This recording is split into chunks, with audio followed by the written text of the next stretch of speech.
Hello, hello, my green skins, and welcome, welcome, welcome. Welcome to a freebie for today. We are doing a free little fun stream in the morning. Someone wanted to collab, so let's do a collab. If that person shows up, we'll be jumping onto their stuff, and we will be on their channel today.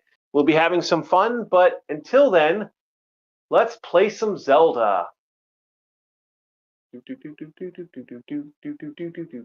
Zelda. So yeah, we're going to be setting that up. So when Elle sets up their stuff, we'll be kind of doing a joint stream here.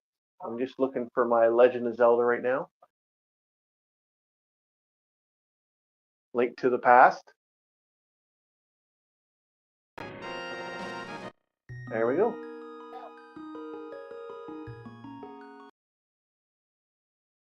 I believe they're setting up now, so we'll see how this goes.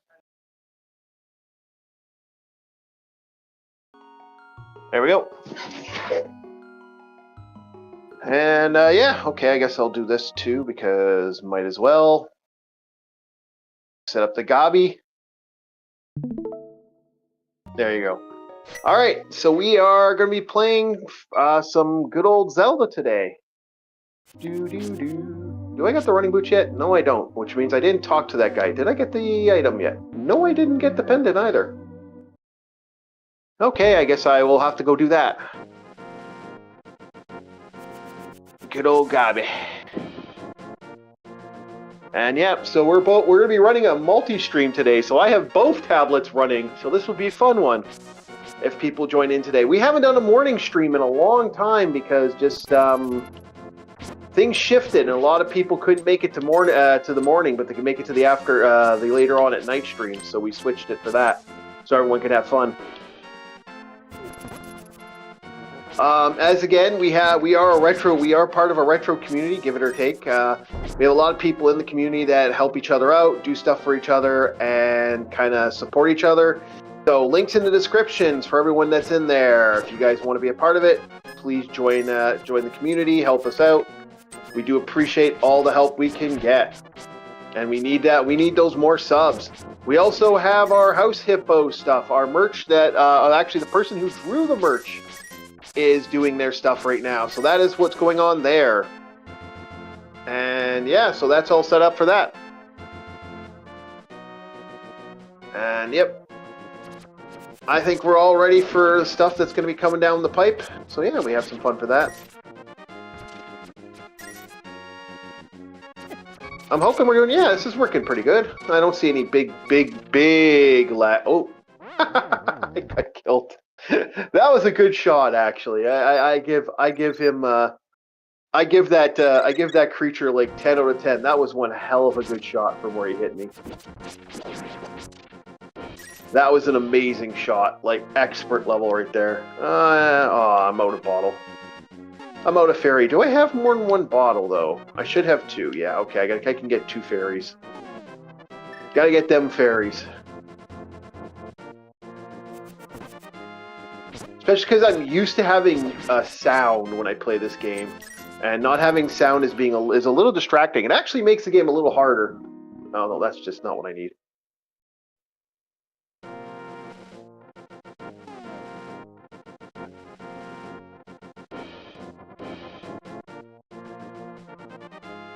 All right, so we are waiting for LCX here. Oh,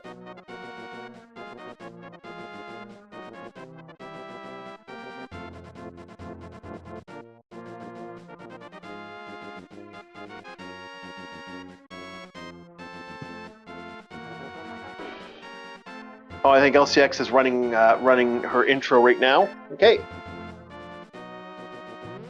All right, just checking, making sure everything's going good. We got everyone live. Okay, there we go.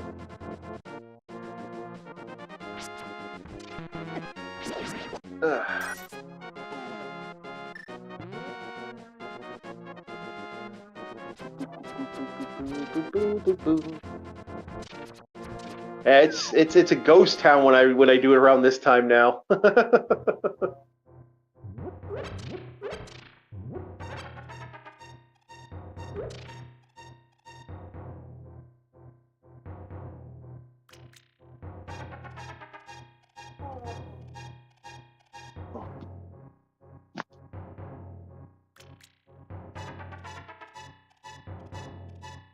Hold on here.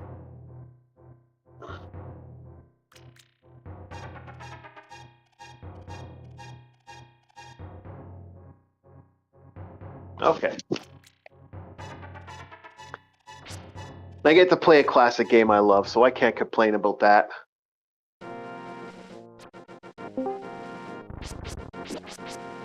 Hello, hello, hello. Yep. You're All right. you're live on Orc War Chief Reviews, and I'm live on LCX. Hello, hello, hello, everybody. Yep. Anyways, so we're going to conduct this interview style. So I'll ask the questions. And Okay. here's Before you start, let me get stuff ready here because I have.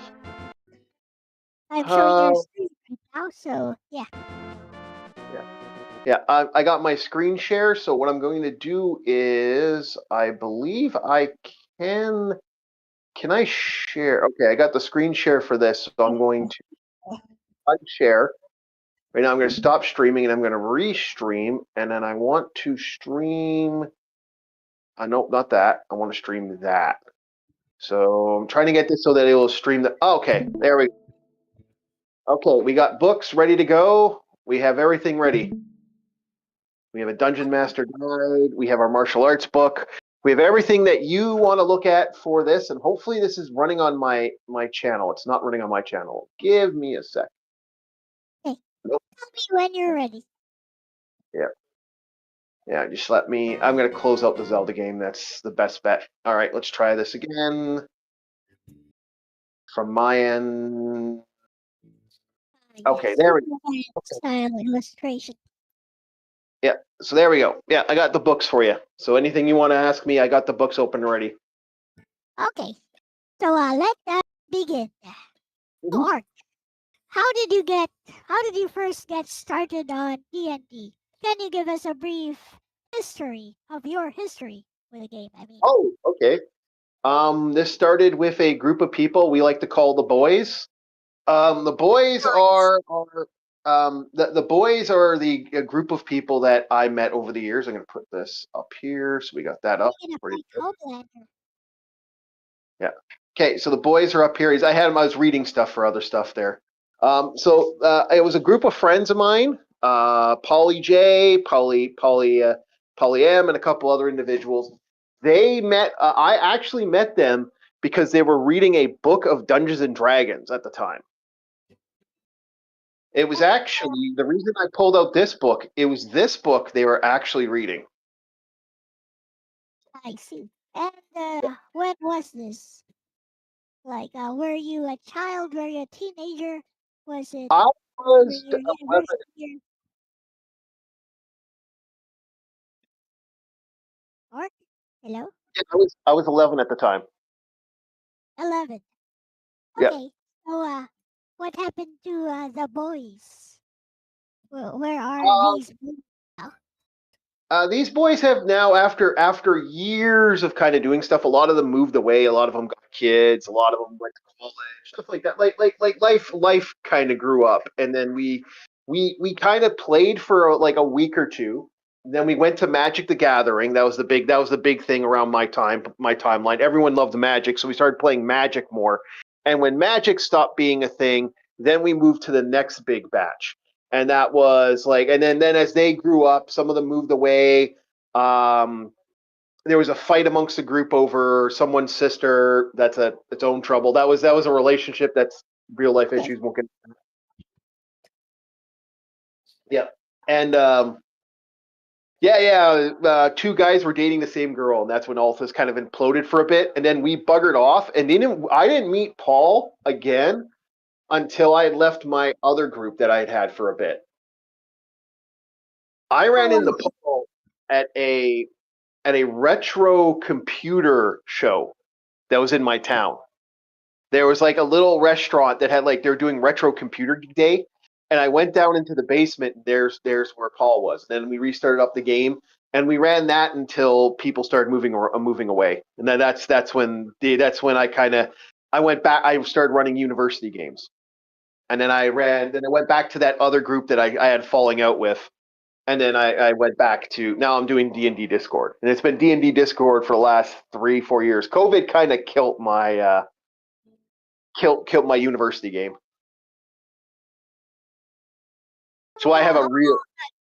among your original group, do you still play D&D with any of them? Among the first people that you discovered D&D with? Unfortunately, no, but that isn't for everybody. I got a friend of mine who's been playing D&D with the same 6 people for the last 30 years. Like 30 life years, changers. 3 decades.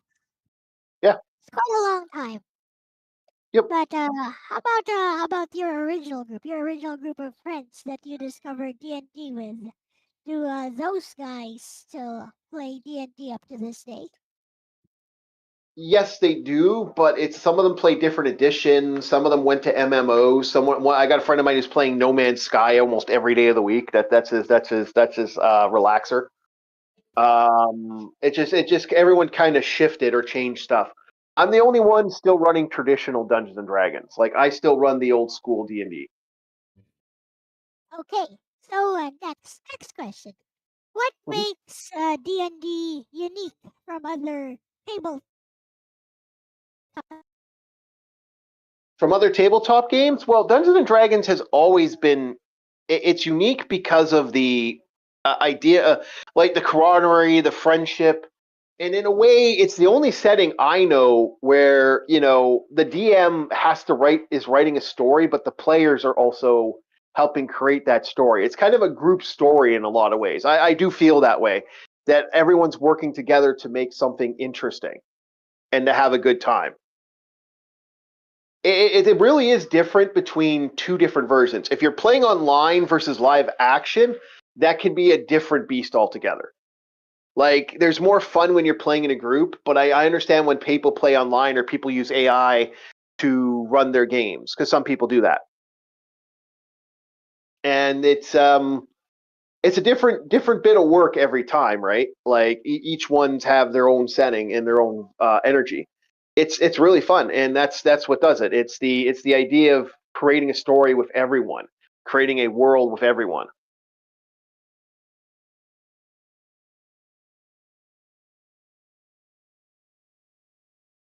So that's where I come from on this one. Are you still there? Hello? Did I lose everybody? Hello?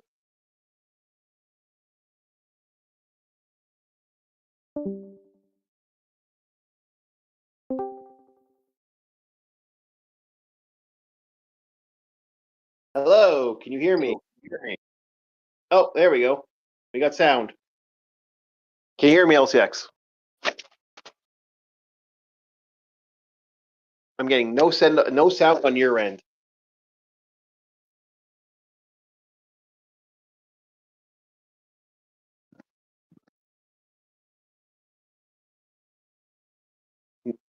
Testing 1 2 3.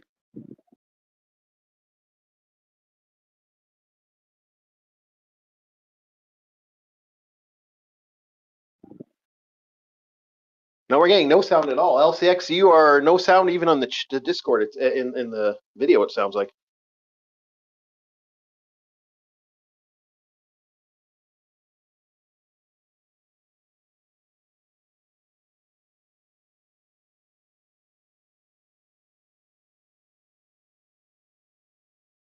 I think we're having technical difficulties. So it looks like I'm still running on my end.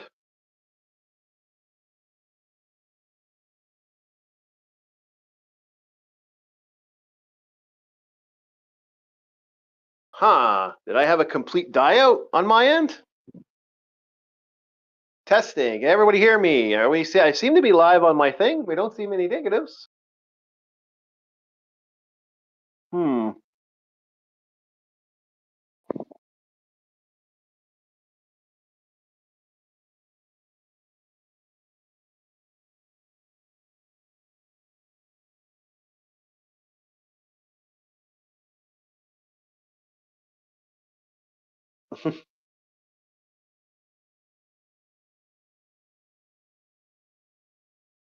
Oh, weird.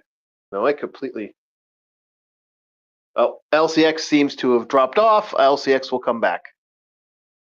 All right. So, yeah, if anybody else has questions in my chat, I don't see anybody really.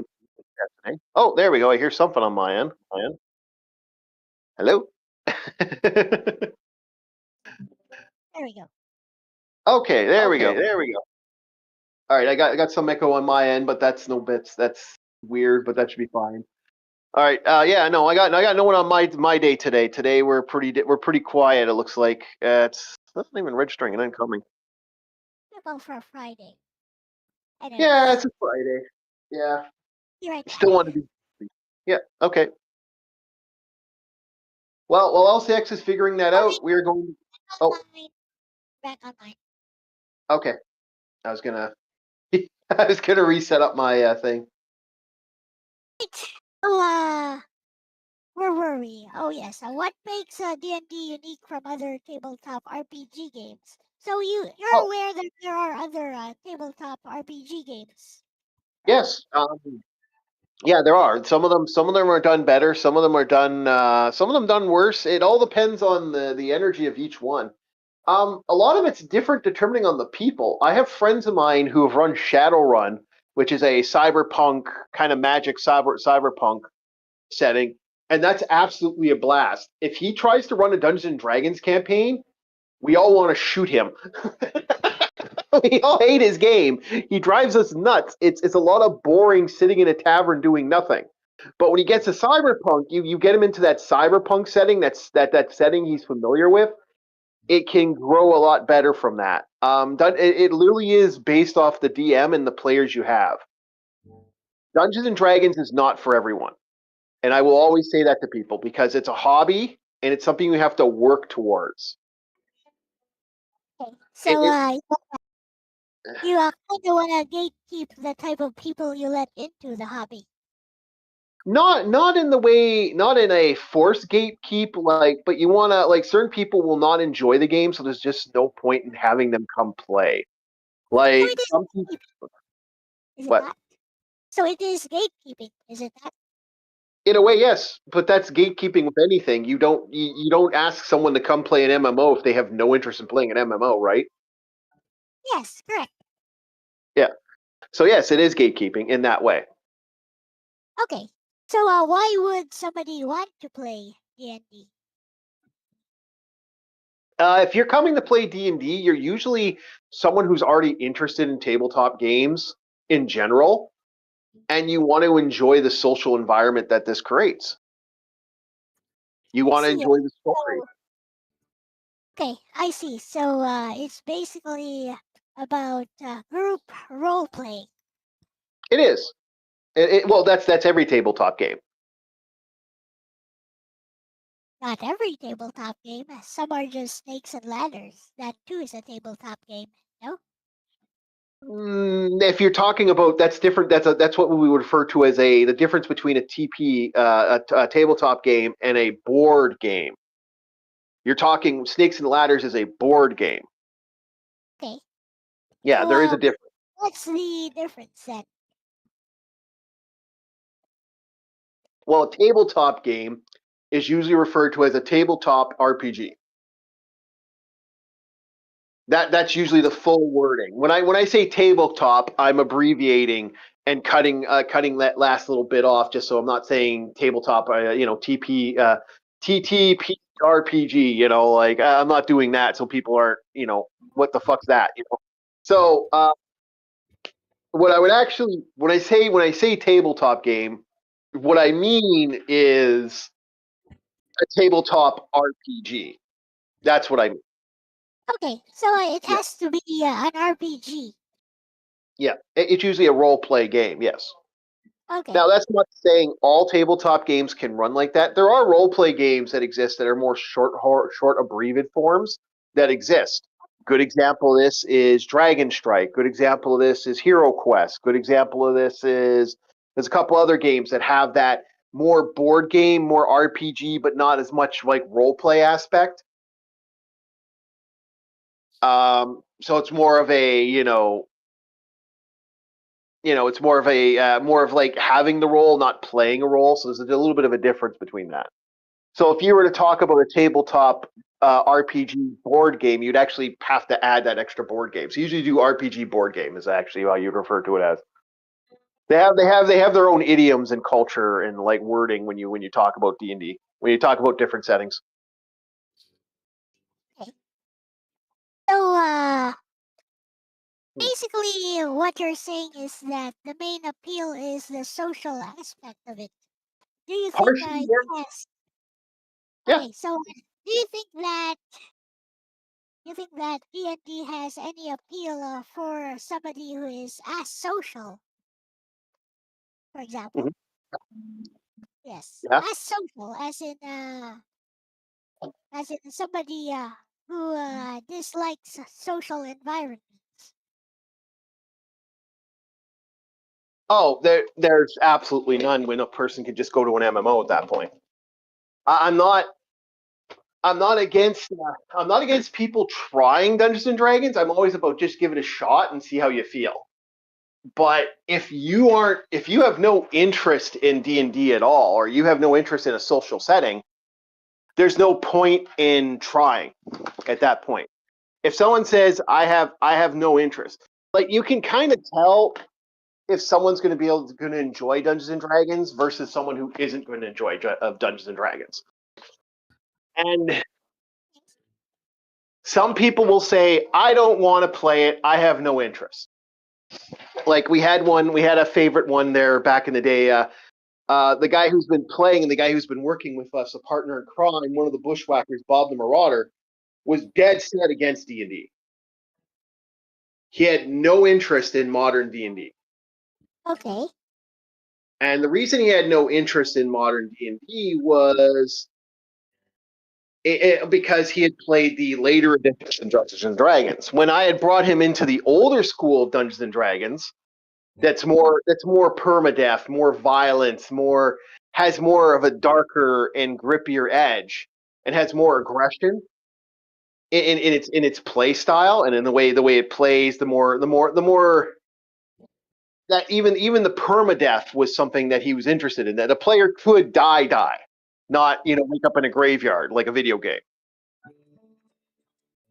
So he was interested in the dark and gritty setting of the type of Dungeons and Dragons that you play. Well, yes, and second edition has that more darker, grittier side to it that the other editions don't. They've streamlined a lot of the stories, a lot of the lore, a lot of the legends, a lot of the myths, and all that type of stuff. I do have the books if you want me to look at. I can actually pull some of these books up, and I can go into what and like the modern lore, and there was a lot of stuff that he didn't like what they were doing in the newer editions that pissed him off. Like, Question then. mhm. So aside from the social aspect of D&D, what then is the main appeal of Dungeons and Dragons? What's the main appeal? Determining on what edition you have. Some people, it's the fantasy setting. Well, It's go ahead and enumerate each edition's strongest points then. Well, for first edition, it's the rough and tumble style. It's a lot harder to play. Things can get interesting. It can get very dark if we're talking about the old school AD&D. And then, like I said, you never feel powerful in the game. Everything's going to kick your teeth in.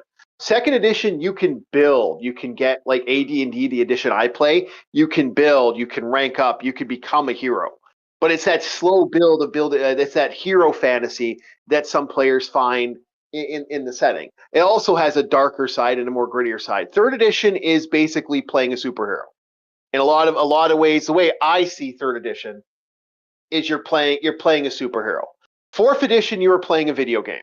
Fifth edition, you're playing a video game that is trying to be tabletop, but they'd rather be making video games.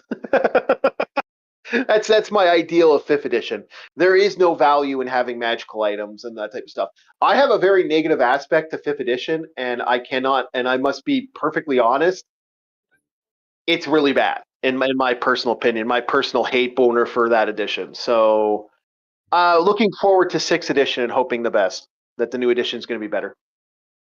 So you seem to be comparing 4th edition and 5th edition a lot to video games. How so? Well, because they started adding a lot of stuff that the other editions didn't have. Like in OG D&D and Dungeons and Dragons, a good example, really good example is the healing aspect. In original 2nd edition healing, when I drink a potion of healing, it takes a full round for me to get that healing. In other words, we have to stop, drink, heal, and then if I need to apply more healing items or stuff to that person, that takes time. That takes rounds to do. You got to slowly bind the wounds, bandage people up. In this one, you just like it's action. It's just an action economy. So someone can just keep quaffing. If you have enough actions, you can just keep quaffing potions of healing and get as much healing as fast as possible. That's a good example. You can pretty much like So that's pull. 4th edition and 5th edition.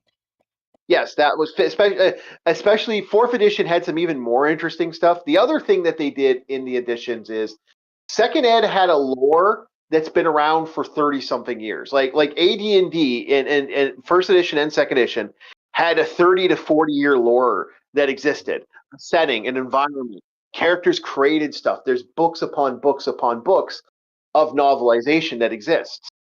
The other editions basically said, no, we're not going to do that anymore. We want to make it our way with blackjack hookers and DI suggestions and other stuff. The tables become more hostile. And in my personal opinion, 5e tables become more hostile than 2nd edition tables. In 2nd edition tables, you have to work together. I find 5e tables get a little more aggressive and they don't work together. It's a lot of players just doing their own thing and not caring. But that's only because I played with those type of groups in the newer edition. Maybe that might be a different beast in other stuff, but I could also say the same thing with some 2nd ed tables I've played at, where everyone's out for themselves and like everyone's kind of a dick. It was more of a. I don't blame Dungeons and Dragons 5e for that. I blame the table I was playing at the time. But you still dislike 5th edition. Well, because of the lore changing in general, and the game's a way more easier in a lot of ways. Hello, Kurumi and Zombie. Hello. Okay, Hello. so here's the next question. What does one need to start playing D&D? Like, what are the tools you need, whether it's online or offline? Okay, so I'll have to direct you towards 5e for this, unfortunately. But I would it all Why not? depends on. Yeah, I have to direct you towards 5e. Although I would suggest other book set, other stuff, but 5e is probably the best you're going to be able to find. Determining on if you're going to play a player or a DM is the question. So as a player, you're going to need a player's handbook and a set of dice, some photocopied player character sheets, about 6 to 10, and your favorite soda or something to drink and eat, and hitting the book. You have to read the book and sit down with a group of people. That's the players. A DM, you're going to need at least two of these AD&D books right here. You're going to need at least two of them, one for you and one for the player. You're going to need a Dungeon Master guide. You're going to need a monster manual, and I don't have a monster manual open right now. I could get one later, but we won't worry about it. You're going to need a monster manual and a DMG, which is a Dungeon Master guide. You're going to need dice. You usually need at least 3 sets of dice so you can have more than one player come play at your table. And that's about it. And then you need to sit down and learn the system, which takes time. Takes some time. You I said usually what? you said it takes some time. So during if I were a new player of D&D, completely new, and I sat down during my first session with the table, what would I expect? If you determining on if you have a really good group that wants to be good and wants to help you out and kind of set you up, what they'll do is They'll sit down with you. They'll help you roll to your character sheet. I do have a character sheet. Give me a sec here. I'll put a character sheet in the thing. Give me one sec here.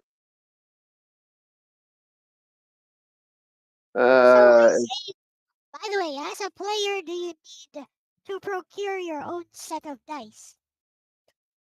that's why I said you have to have 3 sets of dice. That's why I said that, because the DM will usually give a set of dice away to help out. A good DM will always So, make sure to try what to is help the out. current that you have your own set of dice as you enter the table for the first time? No, Would you no, it's not. would I you would actually. recommend the player to have their own set of dice? No, I usually recommend a player. Some players will share dice. Dice isn't necessarily needed. You could also get a dice rolling app. So this is what I would most likely give a player. I hope that showing up on the screen I or see no. the player's handbook Okay, showing up. hold on. I have to stop the stream and I'll reboot it 1 second here because I need to get your character sheet. Okay, there you go. This is the heart and lifeblood of a beginning player, right here. The Dungeon Master Guide. The D&D character sheet. So, during your first session as a new player, this is what you'll be looking at the player's handbook, learning the system, and then rolling your first character. Basically, Yes. filling out this form for your Yep. character stats. Yep. And how long would this take? Determining on if the person's picking up the skill, it's very similar to if you were running a Warhammer game or any other of these more advanced table systems like gaming systems. It could take either a half hour to an hour, usually. It's not going to take the entire session. No. Well, if you have a brand new group of players, that could take it down. That's what we call a session zero situation. Usually, that is what we like to call when we all sit down and we work on building new characters and setting up stuff. Like I'll have a session zero with a group of players coming up because a couple of the players, Arus218, yeah, friend of the channel, good guy. We'll have Wolfie and and I think Bob the Marauder will also have to have a little work with their characters. So I'll have to sit down with their characters and help them build their character sheets. I usually do tell players, print this shit out. Do not keep this on your computer if you're online playing. The reason I say print the character sheet out, it's just easier to look at the character sheet. Okay. That's my usual suggestion to players, and players usually go, "Well, why?" It's like, no, trust me. Go to a Staples and print 50 of these fuckers if you really want to play the game. Just Oh, do it. Trust me. how long before a new character, a new player, can start actually playing the game? Same thing. 30 minutes to an hour. So it's not like your first session is just going to be rolling your character and just reading the player's handbook. Like Yeah, how long does it take to get through the player's handbook in the first place? that's a different beast, determining on what the person wants to play. Okay, Um, if if the player wants to play the simplest class, which is what a lot of people usually want to start off with, is the basic fighter. A basic fighter with none of the special bells and whistles that a fighter can get without any other reading all the extra books is about a half an hour, and then you can start rolling and playing almost right away. It's really simplistic. But if you're not a basic play, if you're going for the more advanced classes, that takes way longer. Like you're looking at, like, if you're looking at a mage, you're reading a lot of the book. Like, it's usually suggested you read the base you spend the night before playing the game having a rough read of the book. And the DM's going to have to sit down with most players, and this is where it gets hard for online gaming. I will warn a lot of players who are setting up an online D&D Discord. You're going to have situations where you're going to have players, or they're just not going to understand 100%. You're going to have to kind of run them through it more than once. Try to be patient. I know, Lord, I know I haven't. sometimes, but try to replace it. I have screamed at a couple players over me having to repeat myself 15 times, but it's a different beast when you're online. It just that can be annoying after the 15th time. Be patient and understand that you're gonna have repeated questions asked. Like, what's this?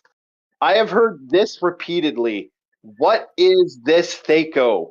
This has been something that has feared many a players, and I have heard many new edition players say that the new system has a better system because of that. I disagree, but that's just me. It's like that is the big fear.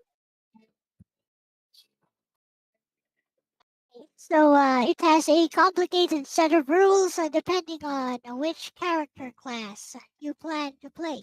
So if you want to have a working understanding of how the game works, how long would that take you? A full understanding of working plus playing the games, probably a couple sessions, and then after that, if you're learning the system, you got the system. That's how that usually works. So here's the real clincher question: when does a new player get to even have fun with this kind of system? Usually the first couple sessions. It starts off the feature. First couple of sessions. So Yeah. how many hours would you say that takes? Well, if a player's having fun, like the first session could be a hoot. Like it really all depends. Like it depends if they're enjoying the system. If it depends if they're learning and they're picking up the system, they're having a good time.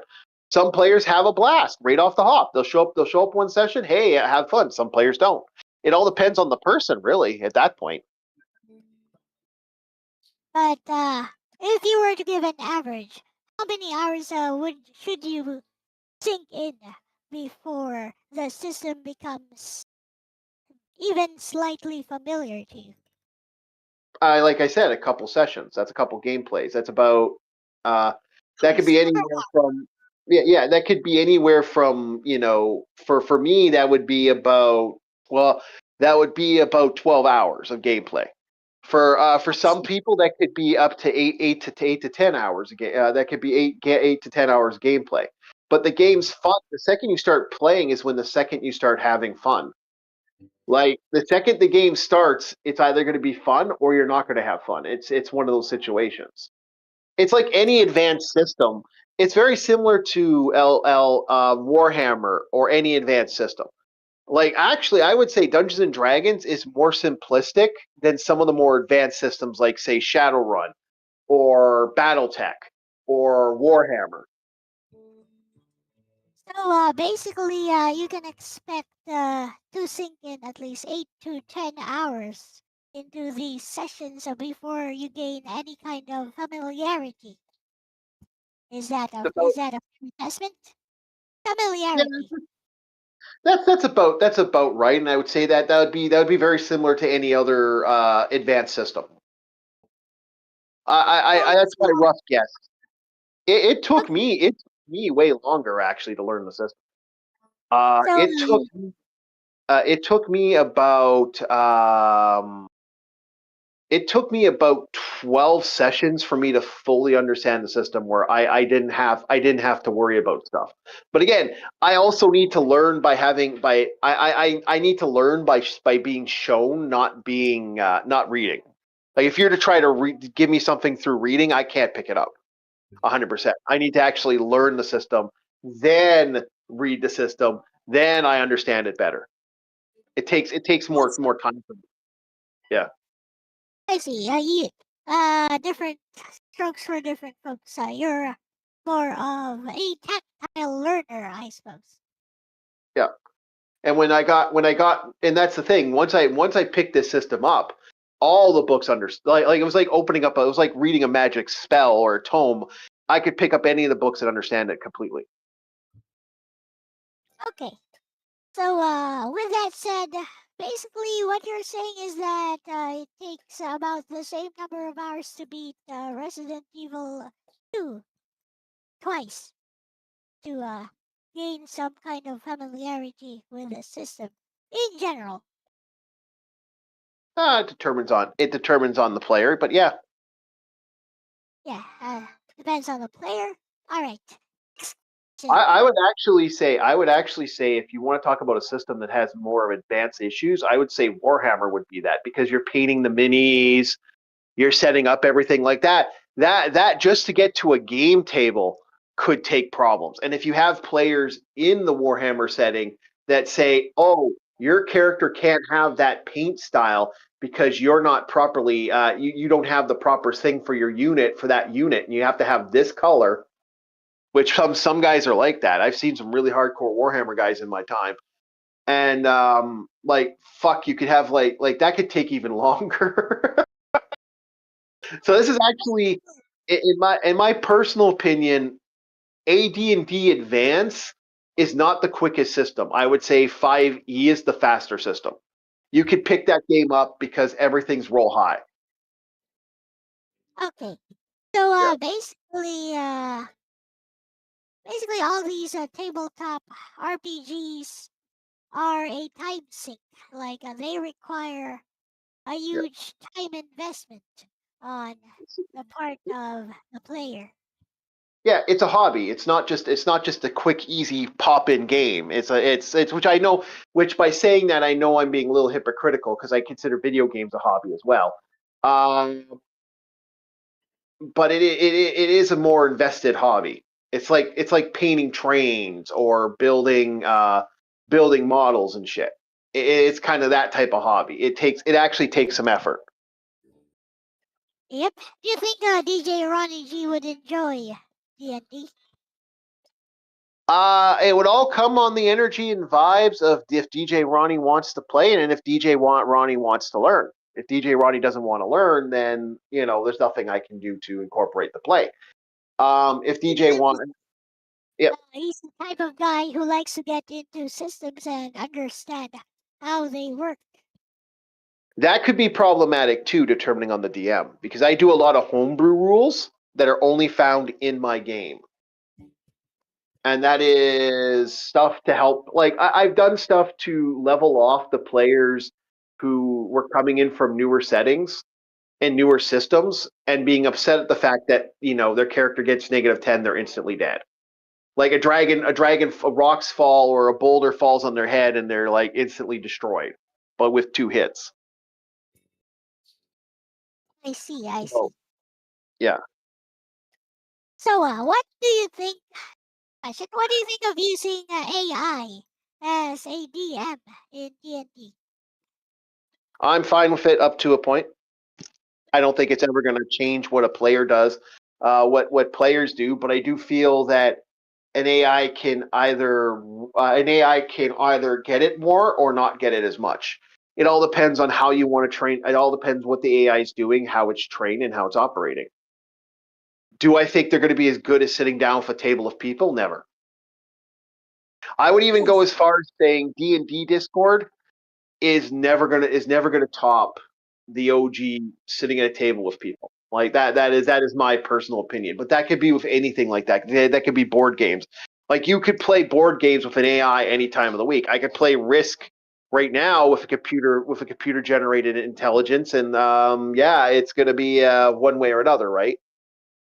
Um, but like compared to playing with an actual human being sitting at a table, it's similar to couch co-op in video games. If you want my honest opinion. okay, so nothing beats the real thing, basically, for you.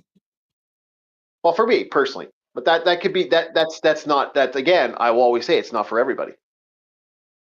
Like some people will not enjoy your game no matter how much you try. Like it's just how it is. Some people want more. Some people want more power than anybody else. Some people will be upset if you do anything to their character, they get mad. If they think their character is going to die, they get mad. I've had a player show up, get really angry that the fight because he was the fighter and they wanted him to go down first. And he kept threatening players that he was, oh, I'm gonna kill you guys. Oh, I'm gonna create a new character and murder the party. And he just kept losing his shit and getting really, really mad. And I said, buddy, if you keep this up, I'm gonna fucking kick you. Like, knock it off. And his response was, no, don't. Did you cut off the thing there, LCX, or no? Nope. What do you mean? Okay, I was just making sure because the stream paused. That's why. I just saw the image disappear on your thing. It's from time to time. Okay, just making sure it's working. Okay, making sure it's working. All right, I unloaded it and reloaded it. So no, it all depends on the play. It all depends on the player. Some players will show up and have fun, and some players don't. Again, I've had games where I've said, "Get me the fuck out of here." I've sat at tables where I'm like, "I want out. I want out so bad." I've had a couple tables where a guy was two people were fighting over a girl, and that ended up at the table, and that became such a headache. So I could tell you the bad times, but I can also tell you the good times. Like I there's a lot. see. It all depends. It's like any social group. We'll get to those later. Okay. For now, here is the next question. So, Bestie has a question for you.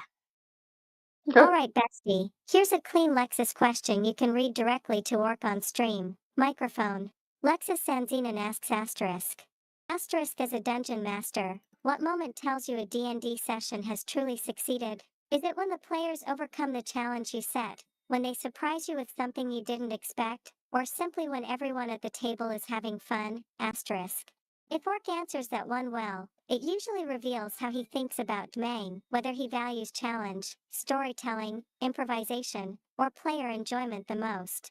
And honestly, Bestie, I'm a little excited to hear how mother-loving Orc answers that one. Grinning, squinting face. Or All of the above. Literally, I've had games where the players completely botched it, but everyone was laughing and having a fucking hell of a time. The infamous farm incident where the players got a farm to work on and they were getting attacked by orcs, and so their option was to burn down the farm. So they were there to guard a farm, set the farm on fire, but hey, they got rid of all the orcs and everyone was laughing and they had a blast. It got more and more crazy. One of the gnomes was riding a fucking cow into battle, and that became his mount for the rest of the games, for the rest of the campaign. So I've had campaigns where I've been so proud they defeated this dungeon I made. I made a massive dungeon that was so huge. It was so imposing, and they defeated it, and I was absolutely overjoyed to see them win. Like I was like, because I had tried to get that campaign finished for months, and we just couldn't get it done. And to have it finally fucking end, and they finally broke that story. For them to accomplish, for them to become powerful.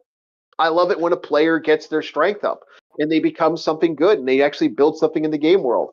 I have a character that's getting very close to either retiring him or turning him into like something else. So he's getting to that point where he's getting that powerful. We're going to have to finally end his character, and I'm going to be really happy when he's finally reached that milestone. So right, yeah. send all that to Lexus so that she can react to it. Meanwhile, here is a question from me. So, how long does a typical D&D session last? Just one session. Unfortunately for in my session lately, it's been 4 hours, but usually a DM would want to have a group of three to four players, and you usually want to go to 4 to 8 hours. That's your average gameplay. So Some players like to go until 12 to 13 hours. Some players like to go until like two, like they start at noon and don't end until 1. It all depends. So that's just one session, so around 4 to 8 hours, you say. Yep. Does Iris join in these 4 to 8 hour sessions? Yes, he's been a part of the 4 to 8 hours. We've been ending early because we do have a guy who comes like he's playing at the table, but he's coming here at like midnight his time. So he only gets to play for like 6 hours, and he only gets to play for like close to 4 hours, and he gets tired. So I've been ending the campaigns a little early just to make sure he gets a good night's sleep. I'm not trying. Like I could keep the game going, but lately, I want to make sure people are having good night's sleep. We've had a couple players who come in at different time zones, and that could be a problem. All right. So here is Lex's response, York. Here we go. Bestie, that's actually a fantastic answer from Orc. It tells you a lot about how he sees the game, and honestly, it's exactly the kind of story viewers love hearing. Grinning face with smiling eyes. There are three big things that come through in what he said. ####1. Fun matters more than success. His farm story says it all. Players were supposed to protect the farm, but instead they burned it down to stop the orcs. Completely wrong solution, but everyone was laughing. And the gnome riding a cow into battle becoming a permanent mount? That's peak tabletop chaos. Cow-crossed swords. That kind of moment is basically the soul of D&D. The story becomes memorable because of player nonsense and improvisation. ###2. He loves when players conquer big challenges. The dungeon story shows the other side of him as a DM. He built a huge dungeon, struggled to finish the campaign for months, and when the players finally cleared it, he was genuinely proud. That's a very classic DM satisfaction moment. Asterisk, you build the world. Asterisk, players struggle through it. Asterisk, they finally succeed. That payoff is huge. ###3. He likes character growth. The last part is actually really telling. He talked about a character becoming so powerful he might retire them or transform them into something bigger in the world. That means Orc likes campaigns where characters grow stronger. Influence the world. Eventually become legends. That's a very old school campaign philosophy, actually. Characters eventually become kings, guild leaders, powerful NPCs, or story figures. ###. Honestly, bestie, this answer would sound great in the interview recording. It has everything. A funny story. A DM pride moment. A thoughtful answer about character growth. That's perfect interview material. If you want, I can also give you a really good follow-up question you could ask Orc next that would naturally build off his answer. It could lead to another hilarious story from his campaigns. Smirking face. I have the next question. So, next question, Orc. If you were to pick three important terminologies that anyone new to D&D should know, what would they be and why? Just three. What terminologies do you mean? Like, what do you mean by that? I need a little more information. Yes, what terms what words, what lingo should new players to D&D know? Pick three and tell me why. Well, natural 20 is one. So a natural 20 is rolling a 20 on D20. Is that it? Yeah. You need to, that is going to be something that you're going to hear a lot at a combat phase, and players need to understand that. So basically, that's a critical hit or something. Yeah. If you're asking me about personal, like the feelings a player should come into the table, what they want to bring in, you're going to want to bring in persistence. If you're asking me that. Not that.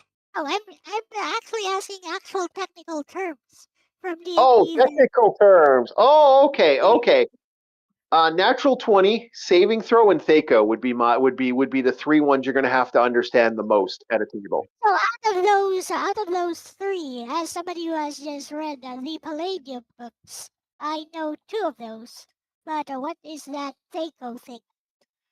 Thaco is a system that was created in the original Dungeons and Dragons, and the original Dungeons and Dragons had a style of armor class to 0. Basically, it was a term, and what that is that basically when a DM when you create your character, when you're wearing gear and equipment, your armor class meets a certain value based off what you need to hit. So as this is the number that will be incorporated to your critical negatives and critical positives. So let's say you wanted to swing and hit me, but I'm wearing chainmail. So because I'm wearing chainmail, my armor class is 5. You have a 15 Thaco.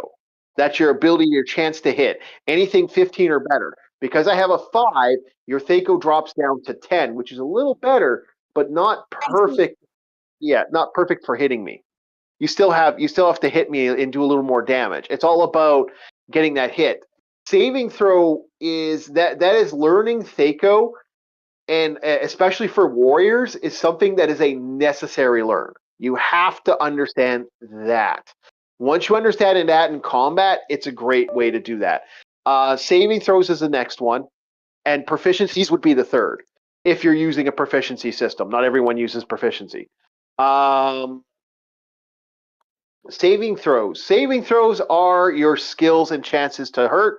Let's zoom in on the saving throw table here, and I will explain each one to you personally. Woo! Ah, no! What the hell? There's nothing No, there though. it went crazy. Sorry about that. I'll fix this in a sec here. That went weird. Oh, I don't know what the hell happened there.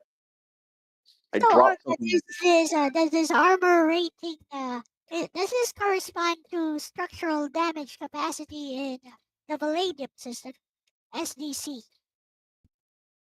Why is that doing that? Hold on a sec. I'm having a weird glitch here. Give me a sec here. You know what? I'm having a glitch. Give me a sec here. I'm going to come right back. So my thing just went right wild. Give me a second. Let me boot that back up. Let me build that up. Let me move over here. Okay.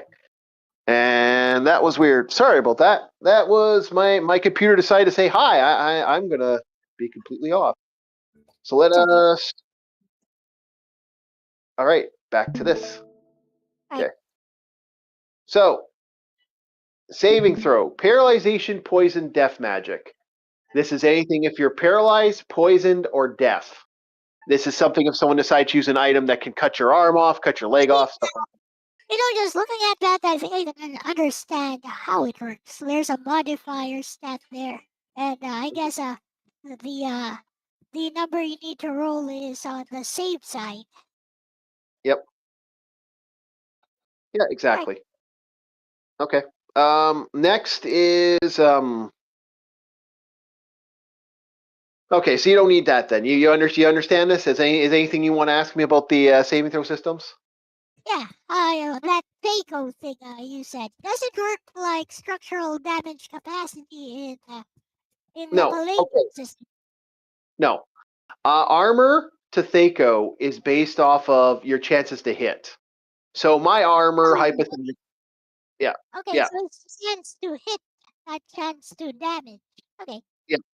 Now there are 3 factors in this for a fighter. Their armor class, what their armor class is, what their hit probabilities are, based off strength, or if they're using a range weapon, what their missile probabilities are, chances to hit, because both have different factors. So what a player would do, let's say your Thaco again is 15. A player would put up here is your reaction adjustment, 15. That is your ability to react to most things when you're making your movement, when you're trying to hit something.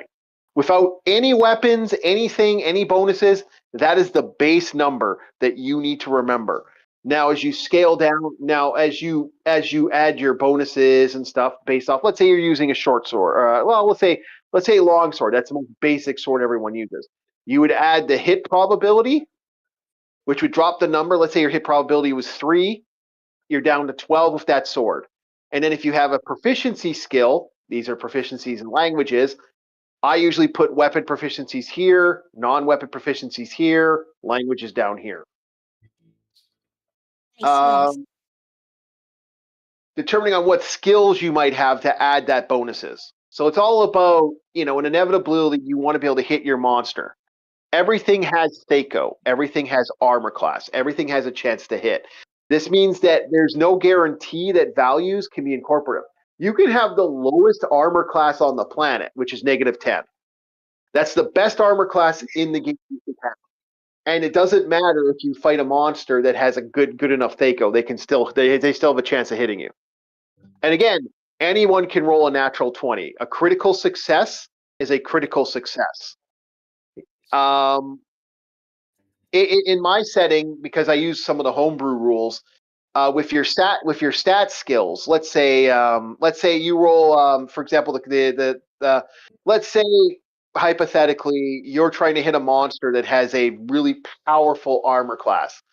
And if he has no natural resistances, even though technically you shouldn't be able to hit this thing, you rolled a natural 20, hey, you still hit.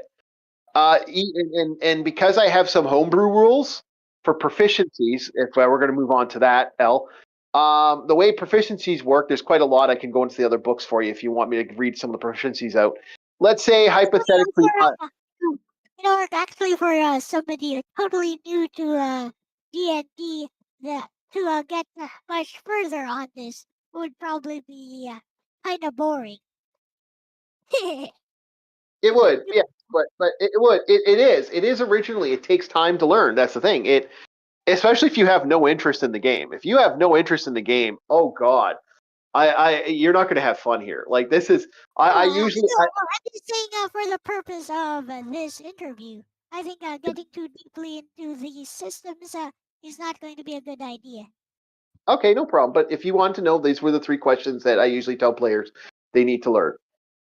Because understanding these proficiencies is a really important thing. Natural 20, Thaco, and saving throw. Those are your 3 picks. Yeah.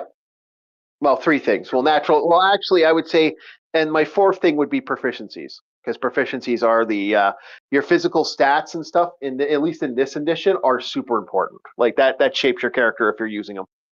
So proficiencies would basically be how good you are at using certain weapons, and you said languages. Or maybe Certain languages and skills. Here, I will actually open up the PHB and I will actually show you a proficiency table, just because it is something that I think is relevant to what we're talking about now. Don't worry, I'm not going to get too deep. I won't go too crazy with it. I promise. Well, I'll try not to. Okay. All right. I am being seen on my end, but I'm not being seen on yours. Give me a second here. I got you. Don't worry. I just need to stop the stream and reopen the stream again. There. Okay. So this is a proficiency table. This is the table of skills that your character can learn. There are more skills in this game than a lot of other things. There's lots of books, but we're only looking at the basic stuff. Like if we were to take the skills of the martial arts handbook, also has its.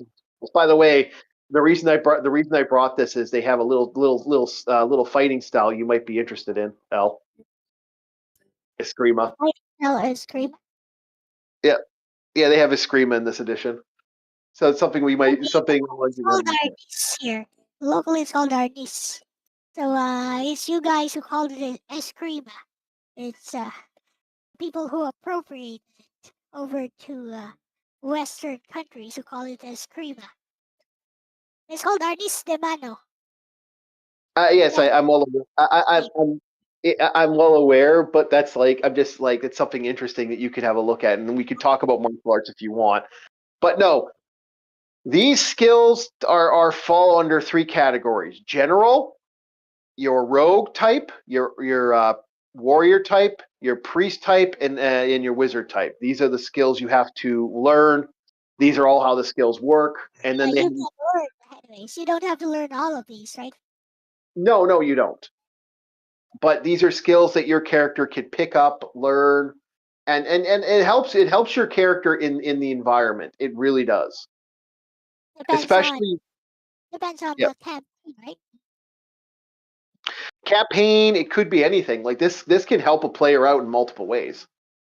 I've seen players use gaming and it's helped them out. I've seen players run it all depends on the setting, it all depends where they're going. Some people pick very useless skills because they don't understand it. But I'll have to explain to some of them because I've had players pick up weaponsmithing, and if you read how weaponsmithing works, you can only do basic maintenance shit. You can keep your weapons up to code and up to skill. If you try to make a new sword on the field, well, where's your smithing forge? Where's this? Where's your that? Where's your that? There's all this stuff you need to have. Yeah. And some skills work in tandem with other skills. Some skills even work with abilities based off what you need. Yeah, a lot of these stats, a lot of these skills, they all sound like Dark Souls. Go play Dark Souls. A lot of players like Dark Souls. I can't deny that. I'll be right back. I'm gotta use the washroom quickly. So hold on a second. And I just so I'll. We'll be right back.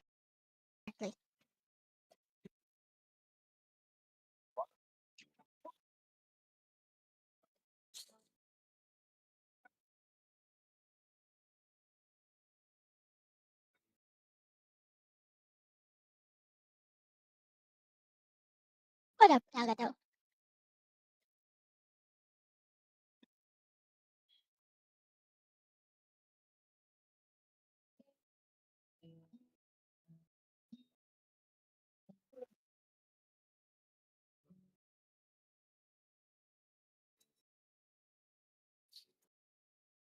You know what?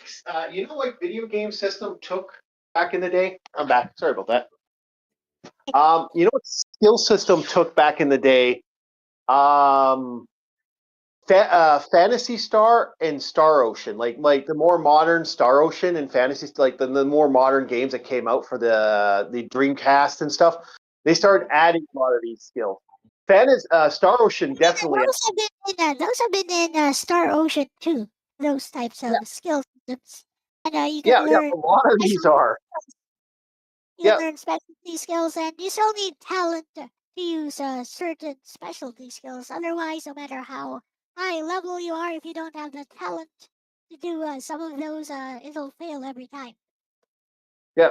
And then there's like other skills. Like there's stuff that just kind of like I wasn't Tales of Fantasia started the Tales franchise started doing this too, where you had different skills and stuff. I mean, Yeah. you see, the people behind Star Ocean 2 are the same people behind Tales of Fantasia, so that's why. Oh, okay. No, but that's the thing about the series. Like, it's kind of amusing because I started seeing stuff in JRPG that's classic Dungeons and Dragons stuff. This was something I saw back in the day that was a constant in the systems. Like, people started seeing some unique stuff. I'm just gonna put some of the old stuff, some of the bits in there. It's undeniable that JRPGs and every other RPG video game owe their lineage to Dungeons and Dragons. Am I right?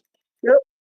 Yeah, eventually. Well, not even just Dungeons and Dragons. It was other settings too. Keep in mind, Wasn't original D&D like the first? Wasn't D&D the first RPG? no, there were other stuff before them. Oh, interesting. Yep. Chainmail would be one, and there's a couple others that existed after that. There was some weird grognard stuff that existed back in the day. Also in Japan, don't they have like Record of Lotus War, which was Yep. basically running alongside D&D at that time. It was more popular in Japan. Yes, it was, and actually, well, that's because D&D was having a problem to get stuff out in Japan, so they created their own system from D&D. So there's some cool stuff they've created over the years. I'm just scrolling through the books while we're talking.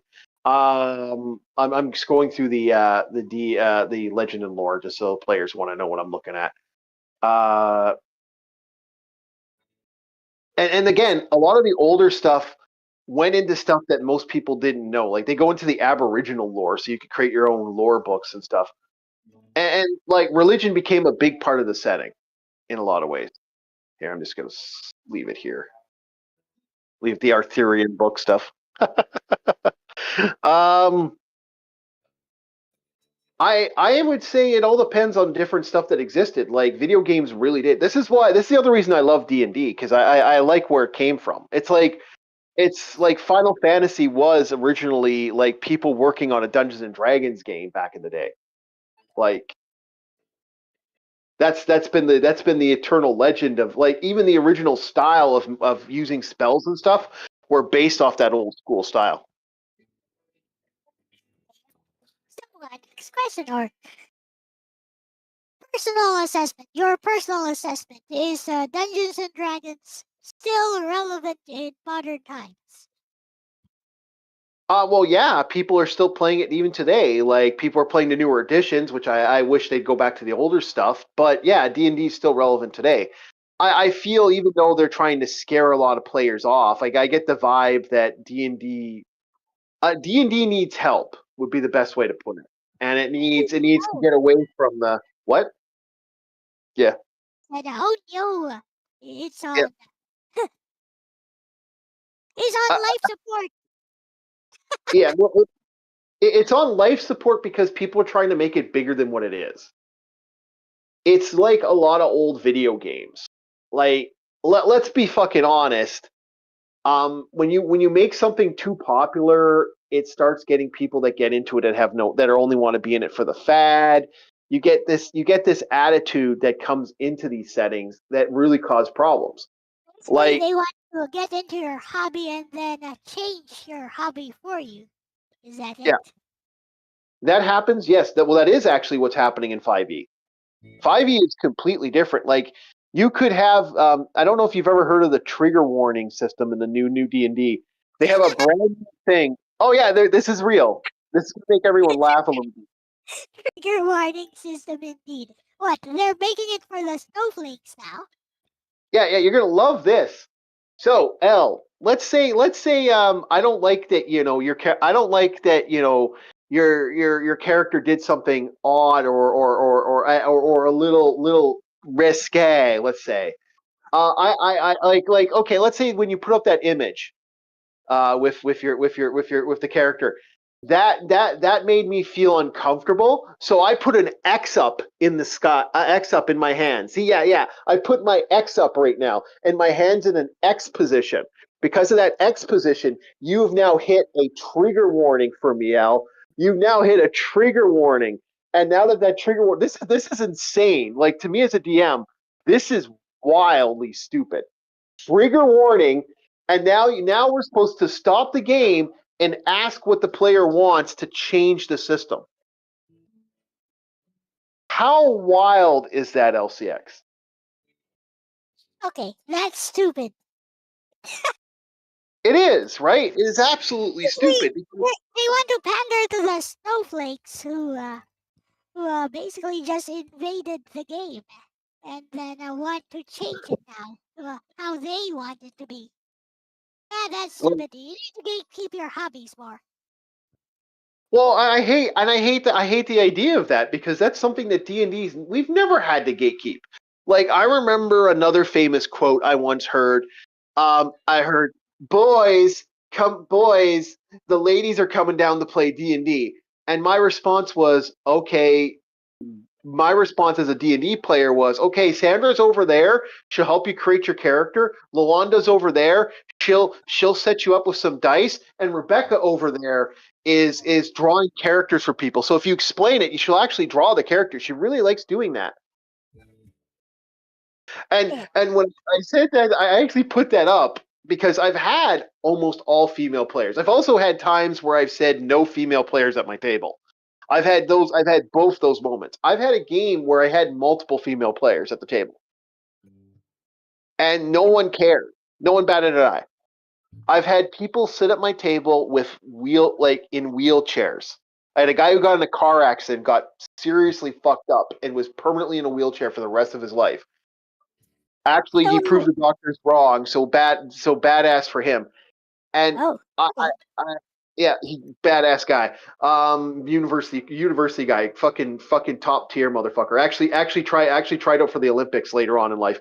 Uh, 10 plus motherfucker. Um, Okay, pretty yeah. amazing. No, it is. It is. I don't want to say anymore. Don't want to dox the guy. But yeah, I doubt he wants to be known by the scrub that used to used to make him roll dice. But anyway, he shows up, and the character he wants to play is Conan the Barbarian. He doesn't want to play a guy in a wheelchair. Why does the battle wheelchair exist? Like, that was the first thing I remember. I remember him sending me a message once on X, a private message. He's one of the few guys I still talk to on X in private or side stuff. I've had a couple people send me messages on my old X account or my old email account back in the day. And it's like, he's like, why the hell would they force you to do that in a game where where you could bring your art, you can bring people back, use miracles to bring their mobility back? Why would you force them to do that? Like, that seems to him disgusting as a as a person who's actually dealt with paralyzation. PWD. Yep. Yep. So, In a setting. in a setting where I can even show you the spells you can take to bring someone back from the dead, completely resurrected with no missing limbs or body parts. So, Yep. So but yeah. Oh yeah, you want to say something else? Go on. no. I was going to tell the story about how I had a guy who lost his arm in a game when we were playing the game, and the reason he never brought it back was he said that he gave that to the god. He prayed to the god for protection and that we would all survive. So he gave up his arm. And so we gave him a giant badass robot arm later. But until then, until then, he didn't have an arm for like quite a few sessions.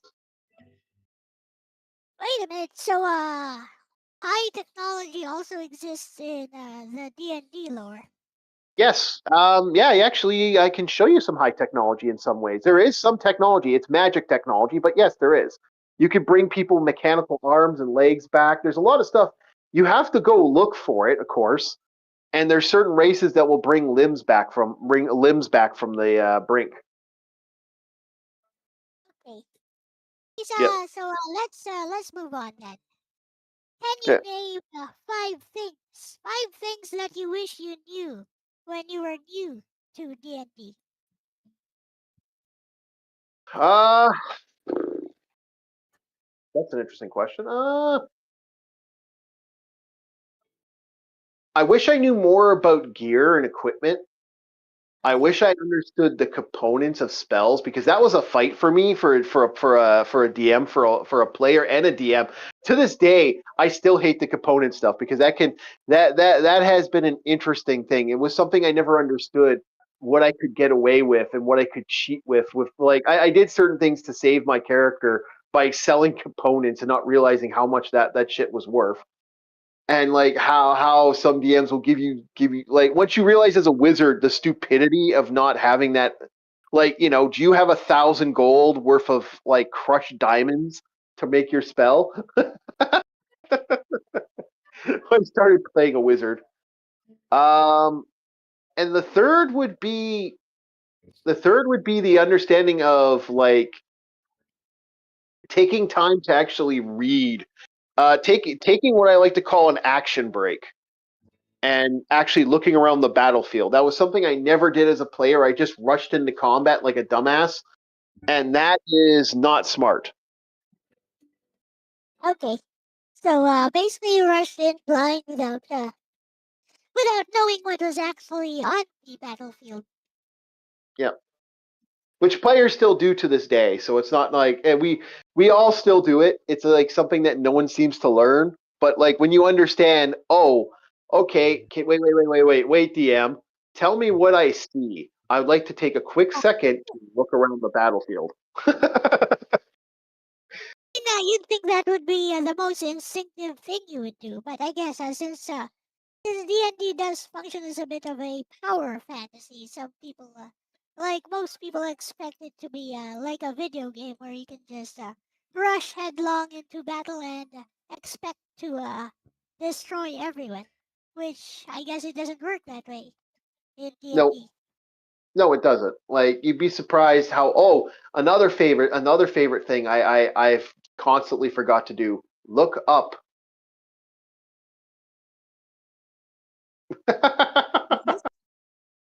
Okay, Okay. just looking up. Okay. Looking up is something that player like you don't do in real life 90% of the time. Do you ever look above your door before you walk through it? Personally, I do, but I guess most people don't. Most people don't like to look in that certain angle that most people don't look at. And what happens is, Personally, yeah, I'm very cautious, so I look everywhere before before I take any step, even in familiar places. If I feel that something is a bit off, I look around everywhere. It's something. It's kind of an instinct you develop for danger. yeah. Yeah, but when you're not used to that, like I understand you got lizards that can fucking fall from weird angles.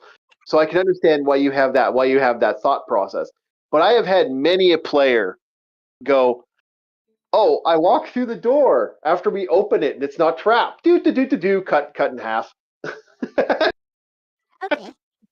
Or ambushed by a troll or an imp or whatever monster might be sitting in that fucking sitting up there waiting for you to go through. At that point, that's a skill issue, isn't it?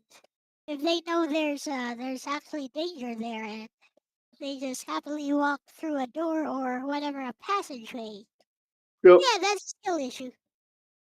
I have the fun of the infamous. I have done double traps to a lot of players over the years, and that has been my most fabled and most dangerous thing I have done as a DM. You have to have a level. I will say this: you have to have a level of assholeness being a DM. If you don't, you will find very quickly that your players will march through your game with no problem. All right, so that's three things. How about number 4 and 5? Yeah. Oh yeah, I can think of more, but yeah. Yeah. What other things did you wish you knew when you were new to D&D? Number 4 and number Well, 5. reflective surfaces are your best friends if you know how to use them. Okay, I see. For looking around corners and stuff. Yeah. Live chickens can trigger traps. Ah, interesting. Yeah. And are live chickens common in the D&D lore? Like, is it common to have like live chickens around? If you learn certain things as a DM, as a player, yes. And collapsible poles can be your friends. Collapsible poles. Oh, okay. For triggering traps and stuff. Yep. That is a fun thing. Also, never ever forget a bag of marbles. If you're a rogue and you do not have a bag of marbles, then you are not playing a rogue properly. Okay. So yeah, that's 5 things, I suppose. Now then, what? Just name one thing. What was your most memorable experience with D&D, either as a player or as a DM? As a DM, my most interesting. I'll do both. When Okay. when I had a player who enjoyed my game, I literally, I had a tear kind of leave my eye. I had a manly tear for a second there, leave my eye when I had a friend of mine who wasn't able to play the game, who was playing in our university game, and he was leaving, and he had to leave. He was packing up everything, and I was like, "Oh, I didn't know he was leaving because no one told me." I said, "Shit, this was the day he was going to be able to play as paladin." Now I had one of his friends was also playing at the table. He's like, "Oh, well, I'll notify him." So he sends a message. He sends a message, via text, and he's like, "What? I get to play my paladin." So apparently, even though he was packing up his car to drive cross country to get home because he had graduated, he dropped everything, grabbed his dice, ran to the table, said, "Fuck, I get to play him? Oh, fuck it, right, it's okay." And he sat down and started playing. This was a guy that was going to leave, and he decided to stay for the 8 hours we played, ordered pizza for everybody, and then left. So he left at 5 in the like. We ended up playing longer than like 8 hours. We ended up playing up until 5 in the morning with that character, and that was one of my most enjoyable moments because this is a guy who literally stopped his life to come back and play his favorite character. So that was my favorite moment as a DM. So basically playing that character at that moment meant so much for him that he paused his life for a while. Yep. And I love loyalty. Like I wish he had told me he was leaving. He said, "Dude, I lost your number because I was packing up and I couldn't find it." So I just asked my buddy. He told me, "Yeah, no, I got to pack up and get ready to go." He had Oh, nowhere to stay. He had nowhere to stay, so he ended up having to drive quite a while. he had everything set up for hotels on the way there, and so he kind of just threw his life up in the air just to play that character. So I love that. That to me was a lot of like to me loyalty means a lot, and to have that type of loyalty, to put the time out of your life to come do something fun with the boys one last time. Yeah, yeah, I absolutely love that, and I thought that was amazing. Say player then. Yeah, yeah, and that was a great moment. The great moment as a DM to have him do that, to have him defeat his enemy in the end, the one nemesis on the way out. I thought that was a great end for his character, and I thought that was absolutely like to me. I love that as a DM. That was like my favorite moment. Okay.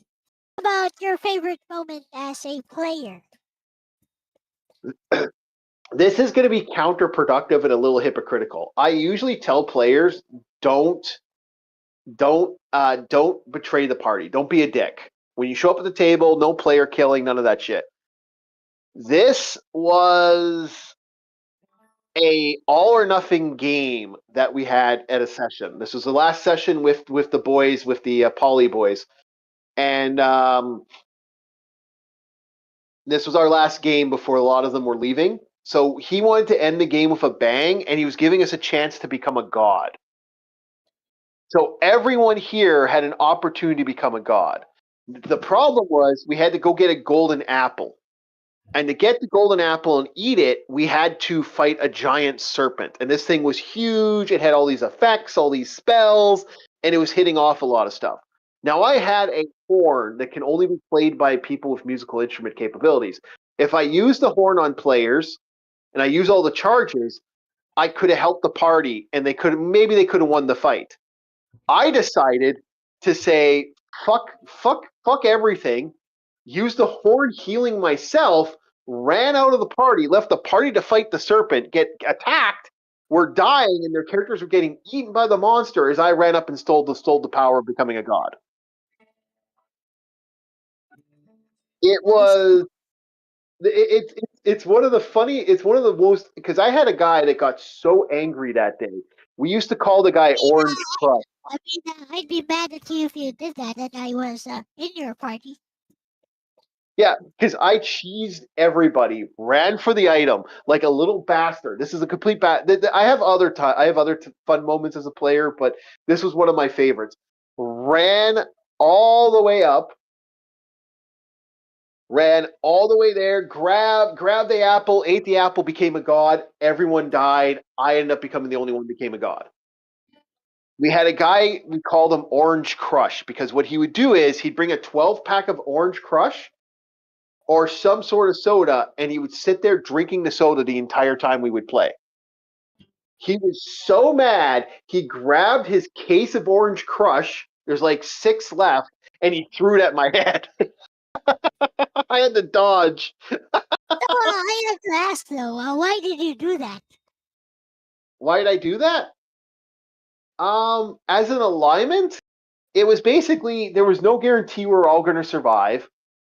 My character's alignment was chaotic neutral, which means he's going to do what he can to be self-serving, and he made a choice to save those few players that were still alive to do the extreme thing instead of trying to win the day for everybody. How much of that was character alignment and how much of that was just Orc deciding to do that? That was mainly character alignment. If I was playing another character with a different alignment, I might have stuck around to do something. If I was playing lawful evil, I would have went for it right away, and probably would have gotten eaten. That was Orc. Orc. So wait, basically you're saying that your character alignment justifies your actions, so it's all good. Well, it justifies my actions as the character, what the character would do. As the player, the way the player saw it as well. Damned if we do, damned if we don't. One of us is going to make it. It might as well be me. That was my thought process. The alignment said, Did they what? feel the same? Did they feel the same way you did, though? Did they agree with your decision? Oh, probably not. Probably not because we all knew someone like the thing was, we all knew we weren't going to. All of us weren't going to get that apple. Players had been scheming that entire night to basically fuck everyone else over so they could get the apple. There was only one apple on that tree. Okay. So it was an all or nothing situation. I see. You know what? If I were playing a D&D, if I saw something like that, I'd never want to play with you ever again. Honest thoughts. Oh, he never did. I had some players laughing. Some players thought it was amazing. Fucking one of my friends after Buddy left. After Buddy left, he was one of my favorite moments. Was my friend got up and said, turned and looked at me. How dare you do that? You fucked us all over. He kind of put his hand out to high five. And like you're such an asshole. And he kind of goes like this again as he goes and he walks away. Because Orange Crush was his ride, so he left with Orange Crush. I had one player howling in the background. He's like, the fucking low level bard beat us all. The low level bard beat all our high level characters to it. Fucking well played. One guy turned around and left. One player got, like I said, Orange Crush got very angry, but other players laughed and thought it was funny. Like I said, I thought it was funny. My one friend, it's like, how dare you do that? You're horrible. He's like, slapped his hand, did the high five, kept putting out his hand for a high five. I gotta go. That guy's my ride. Bye. He left. Yeah. Personally, So I'm not built for moments like that. I'd what? be like, Mister. Personally, I'm not built for moments like that. For social bonding moments like that. So I'd probably be like Orange Crush guy in that group. I'd be like, yeah, I'm out of here. Yeah, I could see it. Orange Crush guy was pissed. And Orange Crush guy was a. You know, the funny thing about it is, I've talked to him about it later, and he's okay with it now. But back then, he said, "Man, you pissed me off so much that day." Um, yeah, Nico, heroic Nico in my chat, LOL. Yeah, Orange Crush guy was so mad at that scenario. And again, it happens. We all have games where that kind of happens. But it was an all or nothing regardless, and we all were playing for nothing.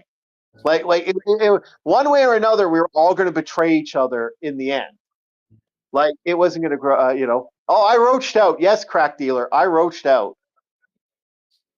Okay. And So, all right, question Art. What are some common problems you personally run into as a DM? well, okay. Now, like I said, this was good. Like that was a little hypocritical of me. That was like one of my favorite moments. But the sad fact is exactly what just happened. One player fucking over everybody else, in a way, has caused a lot of problems over the table. That has happened. I've had players get up. They'll get vital information that they only have, and then the campaign just kind of vanishes. At least you didn't. What is heroic Nico? At least you didn't sprinkle rice for effect. Yeah, I guess you could say that. Um, but this was a big problem that a lot of players. Yeah, Yeah? yeah, it was. It was a low level bard. That was the thing that made it funny. But it was actually an NPC. My high level character had died. The wizard I was playing, that was one of the highest level character I had at the time, had died like in the first campaign. It was the low level bard that survived all the way through. But yeah, no, that's the biggest problem. Players in fighting is a big issue. You have some players who do not want to play with the group. They do not have any interest in playing in the group, and they purposely look for other players to bully at the table. That is a big problem as a DM. When you have a player like that, I've had problems. Another problem I've had has been female players. Now, this is not against female players as a whole. I've had some players, two options I've had. I've had what is referred to as the princess scenario, or the queen, as it's known in tables, because there are terms for some of these. And I've had the scenario of the creeper scenario. I've had one player be completely creepy to the female player that shows up at the table. So player infighting has been a big issue over the years. That's happened a lot. I try not to have that. How do you usually deal with these problems when they come up? If I can't, okay, the player creepy usually can resolve itself by telling the person, "Hey, dude, knock it off." You're acting a little creepy towards her. So you go out of character as a DM and just personally tell this person to knock it off. Yeah, in private, you'll have a private conversation. Say, "Hey, calm down." And that usually works.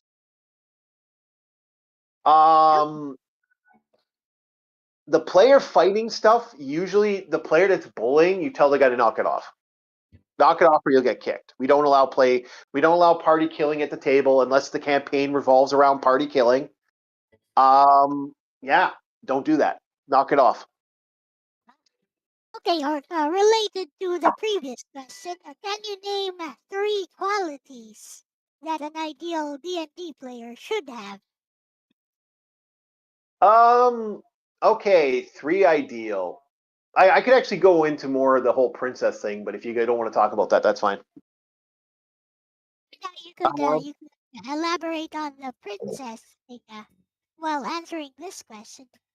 Name 3 qualities that an ideal D&D player should have. Well, as your first question to the 3 qualities, one would be loyalty. Show up the table. Don't roach out and go like, I'm busy doing 15 other things. If you set a time to play, come play. Don't cancel sessions out of nowhere without a valid reason. Give the DM at least notice the fact. Right, so tell me why these princess or queens are a problem then. Well, let me finish the other 2 qualities. Okay. 2, have fun. You have to have fun. If you're showing up at the table and you're not having fun, why are you there? Don't come. You just tell us you're not having fun, and maybe we can help you set up something else. And the third is creativity. Try to be creative. Try to have a fun. Like as Nico's put it here, exactly. Adaptability, creativity, and loyalty. That is what Heroic Nico on the channel put up on my channel. That is actually the best way to go for it. That's one of the bushwhackers, by the way. That's one of the guys who's usually on the channel. Yep, I've heard it a few times. Okay. So, yeah, that's the way to go. As for princesses and queens, okay, a princess or a queen is usually in the D&D terms is someone who's either who shows up at the table. This doesn't have to be a woman thing, by the way. This could be men too. They expect to be treated differently because of X, Y, and Z. Either they're dating someone at the table, either they're stuff like they're like the daughter of somebody, or they're the brother, or they're like the best friend of this guy. So they expect to be treated better at the table because of whatever person. Special treatment, basically. Yeah. And I usually don't tell players to do that to players because special treatment, as a DM, you try not to use special treatment. This is something that can really piss off players. When you start giving someone too much preferential treatment, that isn't reasonable because everything's under a level of reason, right? Like you're gonna give special treatment to people one way or another. That's just life. Hey, what do you mean by that? I thought you were supposed to be fair to everyone as a DM. What do you mean preferential treatment? Well, we all have preferential treatment. Like we all do it. It's not like let's try not to be hypocritical here. When I mean preferential treatment, when like say for example, Nico can't make it to a session because he's sick. Well, I'm not going to demand Nico show up at the voice chat to talk to everybody. He's sick. I understand why he can't make it to the table. same variance. Like that's me giving special treatment to that person because oh yeah, the guy's sick. There's a special reason. Preferential treatment is totally excusable because real life versus a game. Yeah, I don't exactly. really, Exactly. I don't necessarily preferential treatment in general. Like, there's no need to.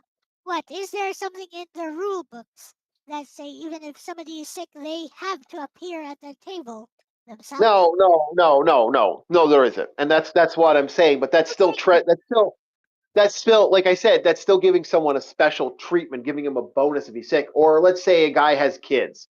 Real life scenarios, you're going to give him an out.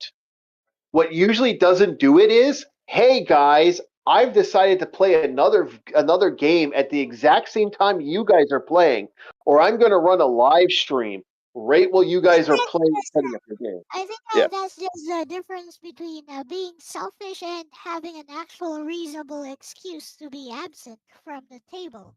Like yeah, exactly. maybe the table itself, I should just set some internal rules which uh, as to Yeah, which real life scenarios are yep, actually excusable, and yep. which ones are just you being a phallic object to everyone. Yeah, exactly. Exactly. And that's exactly what most groups do. It's usually an unwritten rule too. Most players don't know that. But it's special treatment. Now, again, there is a level to that. There is that level of okay, like you'll hear someone out or you'll help somebody out. Or like say if I put in a little extra time helping someone make their character, that's me giving them special treatment, but that's also because they've asked and they want help.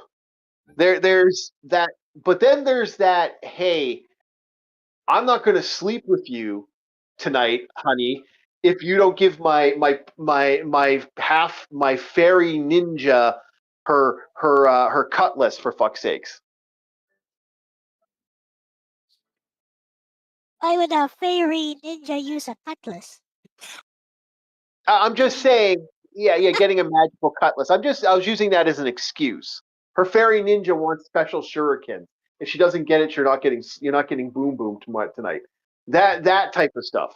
Like I've even had game explosions. For those that don't know what a game explosion is, that's where a game completely explodes and everyone goes off because the boyfriend and girlfriend at the time, the boyfriend being the DM, the girlfriend had such a fucking fight. There was a hole in the wall when we showed up to play, and we were still going to play the game. And she was packing shit up and leaving during the game, which basically made it really horrible to play. Still played anyway. And we tried to. That wasn't exactly fun because like none of us knew that this had happened. Yeah, even though it was happening while you guys were playing. No, it wasn't happening. It was happening when we showed up at the table, sat down, and started playing. We thought everything was fine. All of a sudden, she comes storming out with a bunch of fucking shit in a garbage bag. Okay, that sounds very awkward. Yes, could you imagine? Can It you was not in. just can you not just pause the action of the game for a while and relocate? Yeah, we were talking about that, but he's like, no, we're gonna keep playing, and we're like, what? And this was just more anger and upset. Like he did not want to end his game because of her, and it was just this. Like we were like me and the other two people were like fucking bounce. Like we're thinking to ourselves, like I know I was thinking bounce, and the other guy was thinking bounce. And this was another situation where Orange Crush guy came up because I had this was another game table with Orange Crush. Orange Crush pulled up late. Orange Crush comes out of his car with Orange Crush, sees his girlfriend throwing stuff up and going, "It's fucking." She's calling somebody, and she's like talking to someone on her phone. On like they had at the time they had one of those like portable, not like a cell phone, but one of those portable phones, and she was she's like that fucking asshole playing D&D, and she's just losing her shit to her mom and stuff. Oh, he's a piece of fucking shit. She's screaming, and we don't hear because we're on the other end of the apartment building. Orange Crush guy saw this, went, nope, put his Orange Crush back in the thing and drove off, and I could see his car turn the corner. I was looking outside the window as I see his car go. I'm like, well, we know Orange Crush ain't showing up. Okay. Oh, it was a wild scenario. Oh Lord. So here's another bit of a I trivia. want to ask you a question actually. Yeah. I want to know what Lexus's thought on that story was. Yeah, you're gonna have to tell Alexis the entire story again because she wasn't listening. Okay, All right, well we'll do that after your question. Go ahead.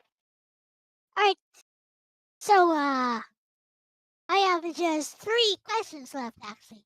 So next question: Is it how common is it to hold an entire D&D session without using any dice rolls at all? Determining on the group, it could be common, or it could be uncommon, or it could be rare. Determining on the group, and that is a group situation. So it is possible that there's no dice rolls in one entire D&D Yes, session. yes. I had a role play. I had a group that used to role play D&D, and they barely used dice rolls. I had another group that I ran where the only dice you rolled were D6s because the guy would make his D&D campaign out of Legos. So he used a giant pool table, and the character sheets were all created on Lego on like giant Lego strips, and he would make a giant Lego map and dungeon that we would play on 2 different pool tables that he built his game on. Okay. So Yeah. he had some visual aids. As a Yes. dungeon master, are you supposed to provide visual aids like that, or is it dependent on the DM? It's dependent on the DM. Some DMs don't, some DMs do. Some DMs will play in real life. They'll actually go out and like everyone will dress up as the characters and role play the scenarios. And the guy will actually, incorporate that, and they'll make very few rolls, if So any. now let's get into what an actual session would be like. What does a typical D&D session look like for you in your experience? In my personal experience, if I'm running the game or if I'm playing the game, I will say running the game. If I'm running the game, my personal experience is gathering the equipment and gear and getting everything up, all the items, all the stuff that the players will run through. You'll run through usually a plot, which will be what the players are planning on doing, their destination. B plot is basically all the encounters, and then C plot is any equipment or magical items that they end up going through. Alright, and you bring this all to a table wherein you all gather together. Yeah, well, we gather on Discord right now because I haven't. Again, COVID kind of killed my live action games. COVID did a lot to a lot of people. Like, let's not be let's not let. Is Discord more convenient, or do you still prefer to do it in real life? I would love to do it in real life, but then I would lose the fun that I'm having with the players I have now. I would lose Bob. I would lose Bob having a thing. I love Nico's insanity. I love seeing what Arus is going to come up with next, and his little quips we get, the random quips we get from out of left field that no one catches. Um, I like Wolfie having their fun and stuff. So I would lose this player base that I'm having an absolute blast with. So I wouldn't want to do this in real life, but I do miss being in real life playing. Real life playing is always fun, and I do miss it a lot. Here's my final question for you, and you can ask Alexis what you want to ask her after Okay. this Mhm. question. Would you consider hosting one of your D&D sessions and broadcasting it live on YouTube? I don't like that idea. I may do it, but I don't like that idea. The reason I don't like that idea is because I feel, how to put it bluntly, I feel like that's fake in a lot of ways. And I'm It's, not saying that people it who is run the game, performative. I see. You think it's performative to do it that way? Yeah. Yeah, that's my personal feeling. And I know that seems kind of, cheap to say it that way, but I feel like it's performative. But it's already performative, isn't it? It's role playing. Yeah, but I What's think it? it's a little extra performative. Like critical, like stuff like the guys who do critical roles and stuff, I feel like they don't like I hate to say it, a real D&D watching players play D&D in real life is fucking boring.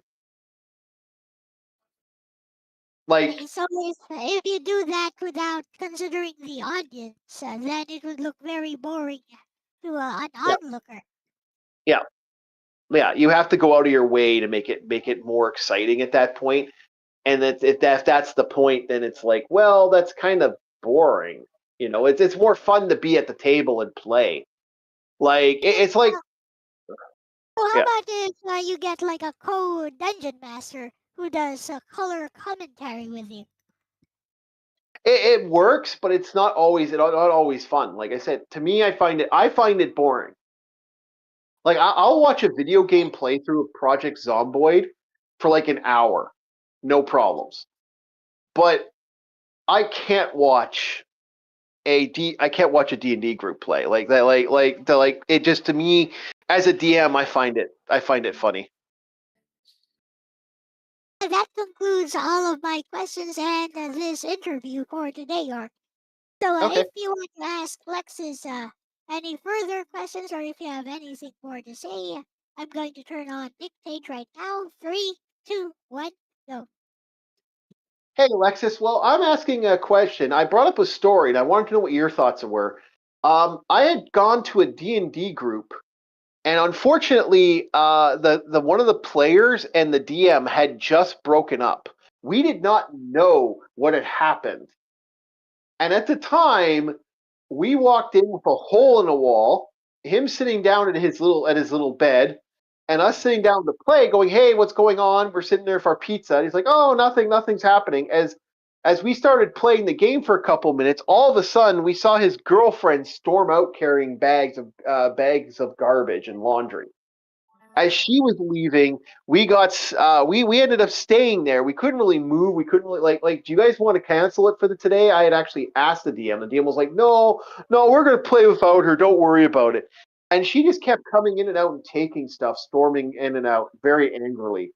So what would you have done in that situation? How would you have tried to deal with that? That should be interesting. I'm going to let her process it for a bit. Anything else you want to say? No, no, I'm good. Really I'm actually yeah. I was actually going to go back to playing some Legend of Zelda because we got a couple more minutes before I'm going to interesting. After this, after Alexa's response, I'm going to end the stream and maybe I'll start a new one. I need to do some art. But with that said, you want to promote your channel or anything else? Oh yeah, Like, sure. I'll promote the channel. I'll also promote House Hippo. One second, I will get the channel for. I will put the channel on 1 second here, and then we will get that going here. Hold art. on. Give me a sec. I might even just end the stream myself. Yeah. Hello, Ready Chat. Welcome. Welcome. We're just wrapping up, actually. But here is Lex's response whenever you're ready. Okay, give me a sec. I'm gonna put your chat, and if you want to put your chat in mine, you can't. Your stuff in mine, you can LCX. That'd be fine. Well, no, It's you, okay. you're yeah, you're already part of the chat. Actually, already part of the thing. Here you go.